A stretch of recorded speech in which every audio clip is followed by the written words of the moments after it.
Ito na nga, pinag-send sa akin, ayaw sabihin ko saan galing. Pasuyo, baka alam nyo kung saan yung source. So, ang chika nung kumare natin, with the word peak being used incorrectly, and all the grammar lapses na meron dito sa cover letter template na to, it is possible na yung cover letter template na pinamimigay namin ay ginamitan ng spinner para maiba yung words and all, pero hindi gumamit ng Grammarly yung nagdi-distribute nito. I am giving everyone permission to redistribute everything that I am giving out here for free. Mas malayo yung reach, mas maraming matutulungan. But please, 1, give credit where credit is due. And 2, please use Grammarly. Kasi hindi ko alam kung gaano karami yung following, hindi ko alam kung sino yung nagpo-post nun. But halimbawa, malaki yung following, pagkatapos mali yung grammar, tas ginamit ng mga tao. Nakakahiya guys sa mga prospect client. Affected ako nito because affected yung business ko dahil isipin nila pagka Pinoy, di ba? Pasuyo naman. I-correct natin ang isa't isa kapag may mali, lalo na pagdating sa ganyan. At saka let's respect other people's work. Wag ganun ha. So when you with the shenanigans, let me show you how to properly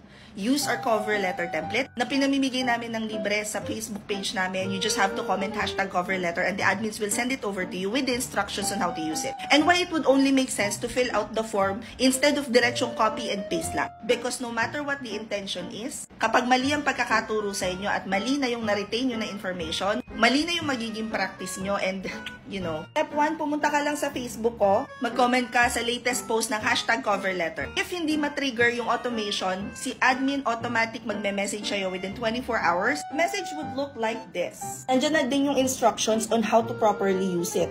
Fill out the form, wait for a copy via email, pa-check ng spam folder, edit the template, make sure na plakado ang sentence, structure, at grammar. Kung hindi ka sure, try downloading Grammarly. Tapos, i-click mo lang ito. It will then take you to this page. Kailangan mong i-fill out your form. And this is exactly what I'm talking about. Dito, i-check mo lahat ng skill sets na alam mong kaya mong gawin at pwede mong i-offer. Andiyan na din yung mga apps na kaya mong gamitin or napag-aralan mo na. At pagdating dito, may mga drop-down yan kung ano yung pinakang applicable sa tingin mo para sa sarili mo. And then you hit on submit. Diba? This is how the form would look like pagdating sa email ninyo. So makikita nyo na dyan yung lahat ng chinika ninyo at pagkatapos sa baba, pati yung mga pinili nyo na drop-down. Ang next step para sa'yo ay i-click yung Google Keep dito sa side. Kung wala pa yan, dito sa bandang baba, merong arrow. I-click nyo lang yan para lumabas itong mga icons na to at pumunta ka sa Google Keep. Pag naka-open na yung Google Keep, i-click mo lang tong take a note. Ang next step na is kopyahin mong isa-isa. Hi client, tas ililipat mo dito. Pag na-copy and paste mo na, ganito yung magiging itsura niya at ito yung sinasabi namin na ayusin nyo yung sentence structure. First things first, tanggalin mo yung mga may asterisk. Idikit mo yung pangalan mo. Ilagay mo dito yung current position mo. Kung ano yung job description nila. Idikit mo to. Pagkatapos, ayusin mo lang siya. As in literal na aayusin mo na lang siyang template siya. Ididikit mo lang yung mga check.